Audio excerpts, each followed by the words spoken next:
Hi అండి. నేను సతీష్ అట్ల. సో, మరికొద్ది రోజుల్లో 10వ తరగతి ఎస్ఎస్‌సి బోర్డ్ ఎగ్జామ్స్ జరగనున్నాయి కదా! సో, దానికి సంబంధించి అంటే ఉమ్మడి తెలుగు రాష్ట్రాలలో కూడా జరగనున్నాయి. తెలంగాణ, ఆంధ్రప్రదేశ్‌లో కూడా.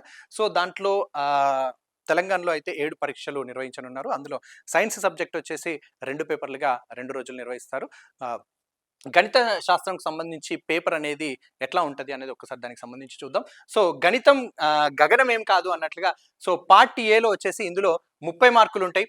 అతి లఘు సమాధాన ప్రశ్నలొచ్చేసి 6 ఉంటాయి. ఒక్కో ప్రశ్నకి ఇందులో 2 మార్కులుంటాయి. మొత్తంగా వచ్చేసి 12 మార్కులు. ఇందులో ఎట్లాంటి చాయిస్ అనేది ఉండదు.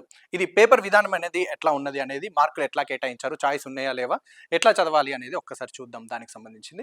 సో, లఘు సమాధాన ప్రశ్నలొచ్చేసి 6 ఉన్నాయి. ఒక్కో ప్రశ్నకొచ్చేసి 3 మార్కులు కేటాయించారు. మొత్తం వచ్చేసి 18 మార్కులు ఇస్తారు. సో, చాయిస్ అనేది ఇందులో కూడా ఏమీ లేదు. ఇక వ్యాసరూప ప్రశ్నలు లాంగ్ ఆన్సర్స్‌కి సంబంధించి 6 ఉంటాయి. ఒక్కో ప్రశ్నకొచ్చేసి 5 మార్కులు కేటాయిస్తారు. మొత్తం 30 మార్కులు ఉంటది. అంతర్గత చాయిస్ ఉంటుంది.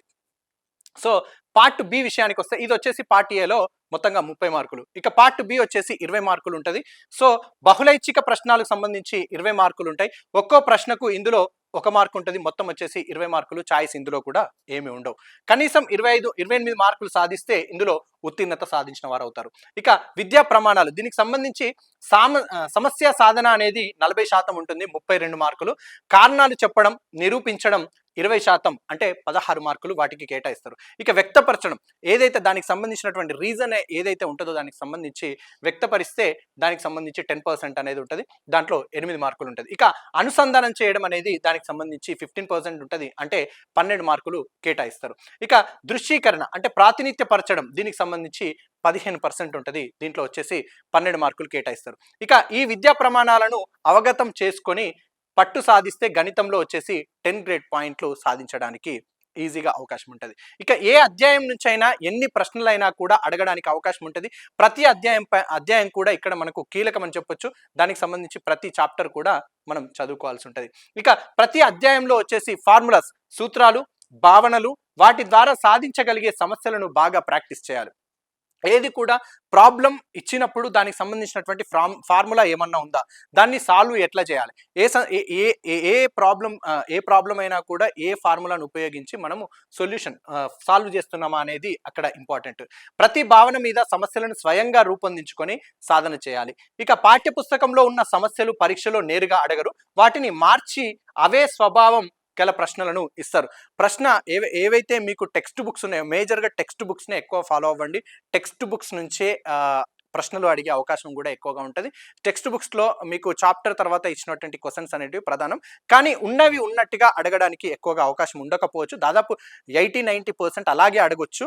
కానీ కొన్ని ప్రశ్నలను ఆ ప్రశ్నకు సంబంధించి కొంచెం తిప్పి కూడా ఇటు అటుగా కూడా ప్రశ్నలు అడగడానికి అవకాశం ఉంటుంది. అది మీరు అర్థం చేసుకోవాలి. సో, వాటి ప్రకారంగా వ్యాసరూప ప్రశ్నలకు ఎక్కువ వెయిటేజ్ ఉంటుంది. కారణాలు వివరించడం, దృశ్యీకరణ అంటే ప్రాతినిధ్యపరచడం, సమస్య సాధన వంటి ప్రశ్నలు ఎక్కువగా వ్యాసరూప ప్రశ్నల్లో లాంగ్ ఆన్సర్స్లో వాటికి సంబంధించి వాటిలలో ఇస్తూ ఉంటారు.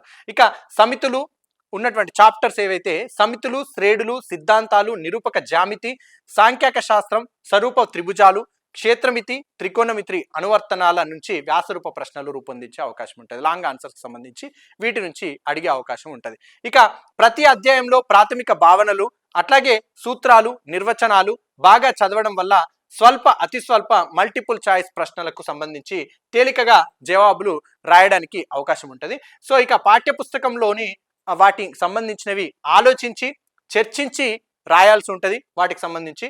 ఇక పాఠ్యపుస్తకంలో ఏవైతే ఉంటాయో వాటిని ప్రయత్నించాలి. అట్లాగే ఇచ్చినటువంటి సమస్యలను ఖచ్చితంగా కూడా ప్రాక్టీస్ చేయాల్సి ఉంటుంది. అట్లాగే గణితంలో వాస్తవ సంఖ్యలు, అట్లాగే వాటికి సంబంధించినటువంటి సమితులు, ఇంకా శ్రేణులు, నిరూపక జ్యామితి, సాంఖ్యక శాస్త్రం, అట్లాగే సంభావ్యత సంబంధించినటువంటివన్నీ కూడా ఇవి తేలికైనవిగా చెప్పొచ్చు. ఇవి మొత్తంగా కూడా ఇది వచ్చేసి మ్యాథ్స్కి సంబంధించి గణిత శాస్త్రానికి సంబంధించినటువంటిది. ఇది వచ్చేసి మొత్తంగా మనకు 80 మార్కులకు అనేది అడగడం జరుగుతుంది. సో, దీనికి సంబంధించి మనము ఈ విధంగా ప్రిపేర్ అయినట్లయితే మీకు 10కి 10 పాయింట్లు రావడానికి, గ్రేడింగ్ రావడానికి అనేది మీకు అవకాశం ఉంటుంది.